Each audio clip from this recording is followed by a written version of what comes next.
क्या किसानों को इतना समय है कि अपना खेत छोड़ के और दिल्ली के बॉर्डर पर बैठ सके? क्या इस देश में इस गठबंधन के साथ वही चल पाएगा जो इस देश के बारे में सोच पाएगा? जो इस देश का नागरिक है उसको अधिकार है, उसको अधिकार है, वो झंडा फहरा सकता है, चाहे लाल किला हो चाहे वो अपना खेत में हो। मुझे जी मैं आपको कहना चाहता हूँ, आपको विपक्ष में रह के इस देश को मजबूती की ओर ले जाना था, ना कि किसी लाल बत्ती के चक्कर में आपको ये निर्णय लेना था। हम लोग तो लगातार उत्तर प्रदेश के 80 सीटों के रुझानों को किस तरह से प्रत्यक्ष और अप्रत्यक्ष तमाम चीज़ें आपके सामने लाने की हमारी चुनावी सफ़र की इस मुहिम में लगातार हम आपके सामने बहुत सारी खबरें गोरखपुर से लेकर अलग अलग सूबों से और ज़िलों से आप तक पहुंचा रहे हैं।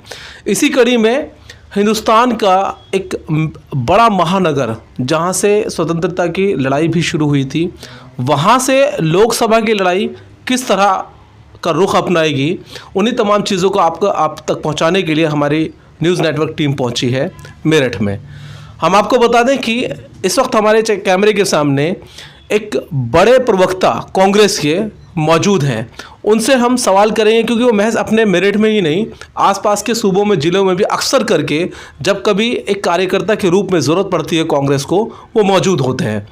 तो सीधा उनसे सवाल जवाब करेंगे और पहुंचाएंगे उनकी ज़हनियत आप तक। बहुत बहुत स्वागत है आपका हमारे इस न्यूज़ नेटवर्क में। बहुत धन्यवाद आपका। सबसे पहले अपना पूरा परिचय दें और अपना पद भी बताएं हमारे लाखों व्यूअर्स को। मैं पंडित तरुण शर्मा, मेरठ जिला महासचिव मेरठ कांग्रेस में काम कर रहा हूं बहुत दिन से, बहुत समय से, और निश्चित रूप से आने वाले समय में भी हम लोग पार्टी के लिए काम करते रहेंगे। अच्छा, सबसे पहले हम प्रतिक्रिया चाहते हैं आपकी शर्मा जी कि जिस तरह से कल एक घोषणा हुई है एक सीट शेयरिंग को लेके, अगर हम कहें तो बीजेपी के पास हमेशा एक कटाक्ष रहा है। बीजेपी ने कहा कि जो अभी तक गठबंधन के अंदर सीट शेयरिंग का फैसला नहीं कर पाए वो इलेक्शन क्या लड़ेंगे। तो इस पर आपकी क्या पहली प्रतिक्रिया है, उसके बारे में बताएं। देखिए, आने वाले समय में इस देश को बचाने के लिए, इस लोकतंत्र को बचाने के लिए जो विपरीत दिशा में एक हवा चल रही थी, मुझे लगता है अब उस पर विराम लगने का समय आ गया। आम जनता हर मुद्दे पे परेशान है। मुझे लगता है आने वाले समय में जिन पार्टियों का गठबंधन हुआ है, जिन राष्ट्रीय पार्टियों का गठबंधन हुआ है, एक अच्छी विचारधारा को लेके हम लोग मजबूती से, विषय ये नहीं है कि हमको कितनी सीट मिली है, विषय ये नहीं है कि सपा ने हम लोगों को कितनी सीट दी है, विषय ये है कि इस लोकतंत्र को कैसा बचाया जाए। मुझे लगता है ये जो गठबंधन हुआ है, चाहे 2 लोगों का गठबंधन हुआ है चाहे 4 लोगों का गठबंधन हुआ है, हमें पूरा विश्वास है इस देश की जनता इस गठबंधन को जीत के मुहाने पर पहुंचाने का काम करेगी। अच्छा, इससे पहले आप देखते हैं कि लगातार पिछले जो है, अगर हम 1 महीने का पूरा सिनेरियो देखें तो सबसे पहले वेस्ट बंगाल की मुख्यमंत्री ममता बनर्जी ने 2 सीटों पर मामला अटका दिया। उन्होंने क्विट करने की कहीं ना कहीं उन्होंने अपना पल्ला झाड़ने की कोशिश करी। उसके बाद परसों भी एक अल्टीमेटम आया, तब जाके कल एक मीटिंग के अंदर सपा का और कांग्रेस का गठबंधन हुआ। वरना अखिलेश यादव ने भी बिल्कुल स्पष्ट कर दिया था कि हम कांग्रेस में, यानी कि अभी जो न्याय जोड़ो यात्रा चल रही है उसमें बिल्कुल भी हम समर्थन नहीं करेंगे। एक वो मीडिया के अंदर बयान आया उसके बाद, तो कहीं इस बात से लग रहा है कि अंदरूनी मामला जिस तरह से मेन स्ट्रीम मीडिया के अंदर है कि अखिलेश जी का और राहुल जी का भी अंदरूनी मामला बेहतर नहीं है। लेकिन आप पार्टी के बहुत करीबी हैं, तो क्या आपको लगता है ये पक्ष का मतलब क्या आपका जवाब रहेगा मौजूदा सरकार के प्रवक्ताओं के लिए? देखिए, 2024 का बहुत बड़ा चुनाव है। इस देश को एक मजबूत, चाहे जीडीपी की बात हो, चाहे किसानों की बात हो, मजदूरों की बात हो, कमेरे की बात हो, किसी की भी बात हो, इस देश में इस गठबंधन के साथ वही चल पाएगा जो इस देश के बारे में सोच पाएगा। जो लोग व्यक्तिगत राय रखते हैं, चाहे वो किसी भी दल का मुख्यमंत्री रहा हो, किसी भी दल का बड़ा नेता रहा हो, जो लोग व्यक्तिगत रूप से मुझे लगता है राजनीति करना चाहते हैं, वो तो दल से बाहर, वो तो गठबंधन से बाहर हो चुके हैं। गठबंधन के साथ वही लोग रहेंगे जो इस देश की विचारधारा को आगे ले जाने का काम करेंगे। अच्छा, यानी कि अगर हम कहें तो अभी तक जितने भी ये 5 से 7 लोग गठबंधन से बाहर हुए हैं और इंडिविजुअली लोगों ने भी जो समर्थन छोड़कर जो है और कहीं ना कहीं बीजेपी के पाले में गए हैं, और वो तमाम लोग जिन पर जो है बहुत सारे मुकदमे चल रहे थे, अगर मैं नाम लिस्ट शुरू करूँगा तो बहुत सारे, और फिर उसके बाद भाजपा के अंदर आने के बाद वही तमाम मुकदमे कहीं ना कहीं फ्लेक्सिबिलिटी में चले जाते हैं, ईडी शांत हो जाती है, उनके खिलाफ मुकदमे बंद हो जाते हैं कहीं ना कहीं। तो ये सब किस तरह से देख रहे हैं लोकतंत्र की, अगर हम एक दिशा निर्देश तय करने की कोशिश करें तो? मुझे लगता है मुझे इस पे कहने की आवश्यकता नहीं है। मीडिया बखूबी जानती है कि क्या हो रहा है क्या नहीं हो रहा। जिन लोगों को ईडी और सीबीआई से बचना है आज वो अपने घरों में बैठे हैं, चाहे वो बहन जी हो चाहे कोई और दल के नेता हो, वो सारे लोग साइलेंट। अब तक 3 साल हो गए, 4 साल हो गए, 5 साल हो गए, क्यों नहीं घर से निकले? कौन निकला इस देश में इस सड़कों पर? आम आदमी के साथ में कौन निकला कंधे से कंधा मिलाकर? किसने मजदूरों की बात करी? सिर्फ और सिर्फ राहुल गांधी निकले। उन्होंने कहा मुझे जेल में डालो, जल्दी से जेल में डालो और मैं जेल जाने को तैयार हूं। कभी तो जेल से बाहर आएंगे। जेल के अंदर भी बैठ के हम लोग अनशन पे बैठ के इस देश में गरीबों की आवाज उठाते रहेंगे। अच्छा, एक अहम बात और भी है कि राहुल गांधी की यात्रा को लेकर एक बड़ी बात ये भी निकल कर आ रही है कि कहीं ना कहीं जो इस यात्रा के अंदर तमाम वो चीज़ें जो राहुल गांधी के बयान हैं या कुछ ऐसी चीज़ें हैं जो मीडिया के अंदर बहुत ज़्यादा वायरल हो रही हैं। और आज की अगर हम बात करें तो दोबारा शायद मैं अपने शब्दों में नहीं कहना चाहूँगा, लेकिन आज एक बयान को और कोट करने की कोशिश की गई है और उसमें उन्होंने उत्तर प्रदेश के युवाओं को नशेड़ी कह दिया। आपने शायद सुना होगा। तो काफ़ी लोगों ने जो है अभी स्मृति ईरानी का बयान देखिए, उन्होंने कहा कि भाई उनके घर के अंदर जो है वो खुद सबसे ज़्यादा जो है वो शराब का सेवन होता है। उनके घरों में कौन सी ऐसी नशे की चीज़ें जो नहीं होती है, वो उत्तर प्रदेश के युवाओं को नशेड़ी कह रहे हैं। जबकि उनका तात्पर्य क्या था वो थोड़ा सा क्लियर करें हमारे मीडिया के माध्यम से। हालांकि मुझे इस बयान की जानकारी नहीं है जो आप कह रहे हैं, मुझे जानकारी नहीं है कि उन्होंने क्या कहा।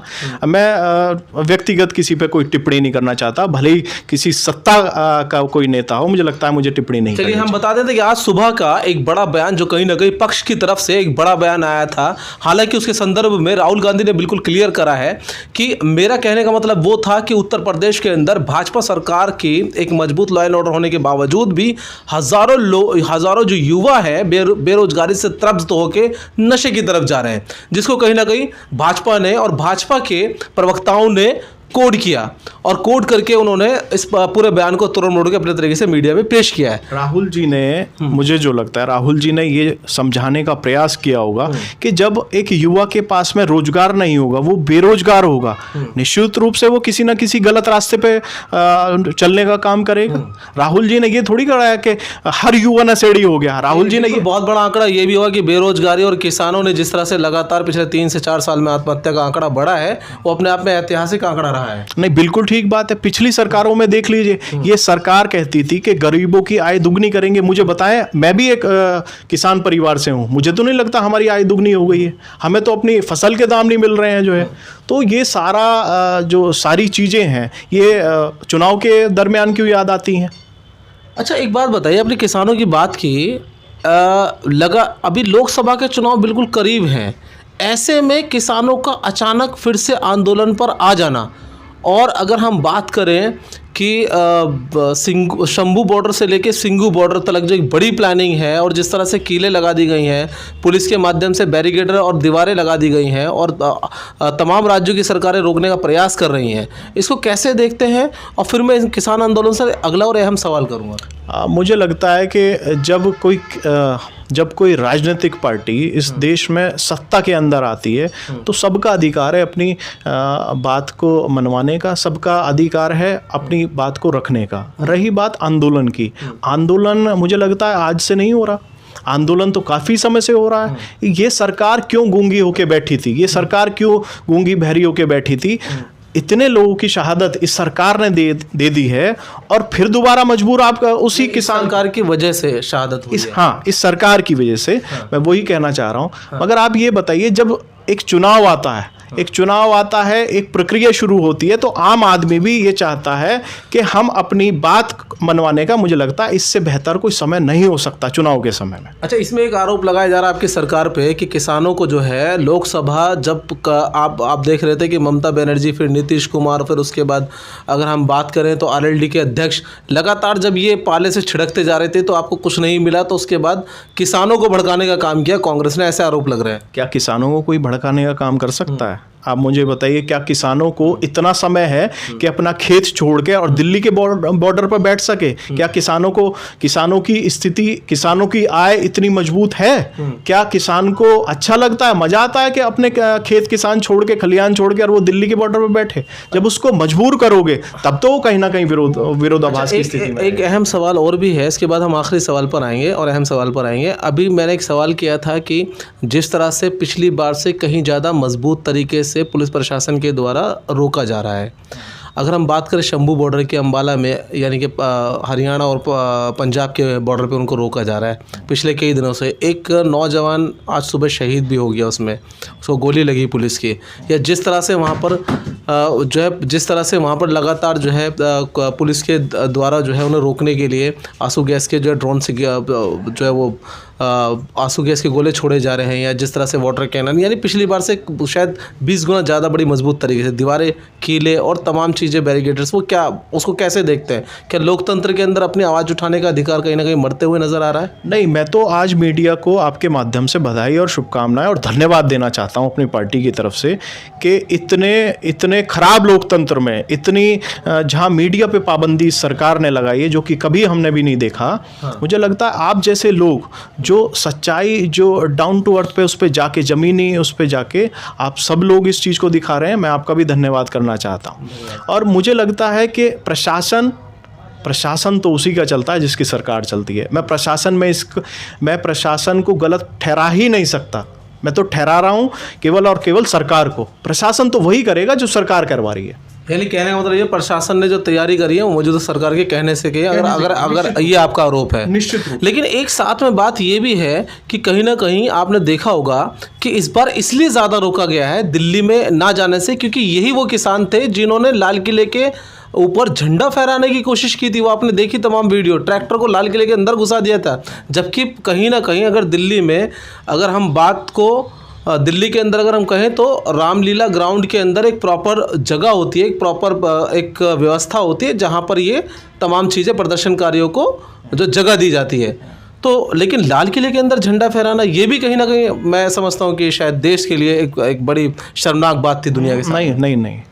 लाल किले पे तो मुझे लगता है एक आम आदमी भी झंडा फहरा सकता है। जो इस देश का नागरिक है, उसको अधिकार है, उसको अधिकार है, वो झंडा फहरा सकता है, चाहे लाल किला हो, चाहे वो अपना खेत में हो। मुझे बात तरीके से ट्रैक्टर वैक्टर लेके तोड़ो फोड़ो और चढ़ो, पुलिस के ऊपर मार पिटाई करो, और पीला झंडा लहराना नहीं। आपने ये तो गलत है कि आपने झंडों का भी बंटवारा कर दिया। मुझे लगता है ये नहीं होना चाहिए बिल्कुल भी।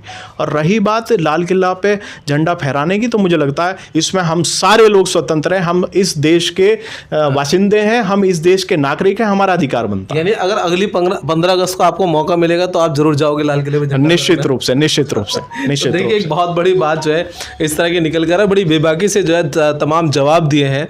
अच्छा, क्या तैयारियां होंगी उत्तर प्रदेश में? 17 सीटें जो है आपको मौका मिल रहा है 17 सीटों पर लड़ने का, लेकिन कहीं ना कहीं गठबंधन के मामला है तो शायद पूरी 80 की 80 सीटों पर निगाह रहेंगी कांग्रेस की कि कहाँ किसको कैसे समर्थन किया जा सकता है। तो अगर हम मेरठ की बात करें, खासकर यहाँ पर अभी एक बहुत मजबूत बीजेपी के सांसद हैं इस वक्त मौजूदा, और जाहिर सी बात है कि दोबारा टिकट भी उन्हीं का ही होना है जहाँ तक हमें सूत्रों से जानकारी है। तो ऐसे में क्या लगता है कि आपका जो आपके कैंडिडेट को, आपके प्रत्याशी को किस तरह से कैसे डिफेंड करेंगे?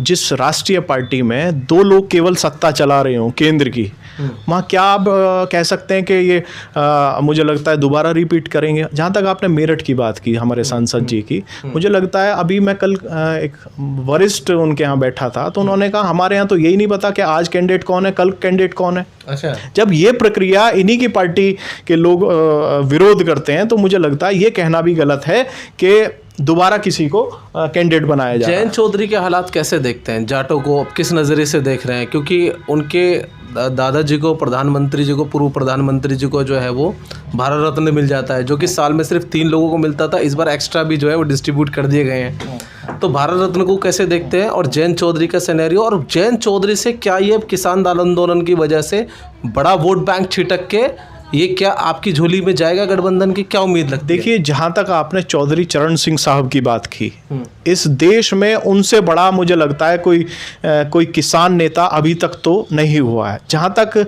भारत रत्न देने की बात है, भारत रत्न तो मुझे लगता है अब से पहले दे दिया जाना चाहिए था, कहीं ना कहीं लेट हुआ है। हाँ। और लेट हुआ है तो राजनीतिक कारणों से लेट हुआ है। हाँ। और रही बात, आपने जयंत जी के बारे में सवाल पूछा, इस परिवार की परिपाटी चली आ रही है। अच्छा। पिताजी, हाँ। बेटा भी मुझे लगता है उसी राह पे चल पड़ा है। मगर जयंत जी, आपकी आशाओं से ये इस देश का किसान जुड़ा हुआ है। जयंत जी, मैं आपको कहना चाहता हूँ, आपको विपक्ष में रह के इस देश को मजबूती की ओर ले जाना था, ना कि किसी लाल बत्ती के चक्कर में आपको ये निर्णय लेना था। हम लोग असहमत हैं इस बात से, और पूरा गांव का जाट किसान जो है वो आपसे नाराज है। मीडिया के माध्यम से आखिरी और अहम संदेश आप मेरठ वासियों को, अपने तमाम यूथ को, अपने कार्यकर्ताओं को क्या संदेश देना चाहेंगे? निश्चित रूप से आने वाले समय में इस लोकतंत्र को अगर बचाना है तो मुझे लगता है गठबंधन को हम लोगों को मजबूत करना होगा। गठबंधन मजबूत होगा तो हमें मीडिया को, किसानों को, मजदूरों को अपनी आवाज़ उठाने में मुझे लगता है आने वाले समय में परेशानी नहीं होगी, दिक्कत नहीं होगी। चलिए, बहुत बहुत धन्यवाद। देखिए, ये युवा नेता मेरठ से और तरुण शर्मा जी थे, जो लगातार जो है एक बड़ी अहम जिम्मेदारी पर हैं कांग्रेस में, और लगातार इन्होंने बेबाकी से हमारे तमाम तीखे सवालों का जवाब दिया। और इस बार मेरा एक वादा था कि हम अपनी इस चुनावी सफ़र यात्रा के अंदर देश भर से उन तमाम युवाओं को जो कहीं ना कहीं अपने सूबे में, कस्बों में मेहनत करते हैं, शायद उनका ज़्यादा इंटरव्यू, ज़्यादा उनकी जहनियत, ज़्यादा उनकी मेहनत आप तक पहुंचाने का काम करेंगे। और आपकी जिम्मेदारी है देश के कोने कोने तक इन तमाम खबरों को पहुँचाइए। और कितना सहमत है, कमेंट में राय दीजिए। कैमरा पर्सन शुएब आलम के साथ मैं फुरकान, मेरठ।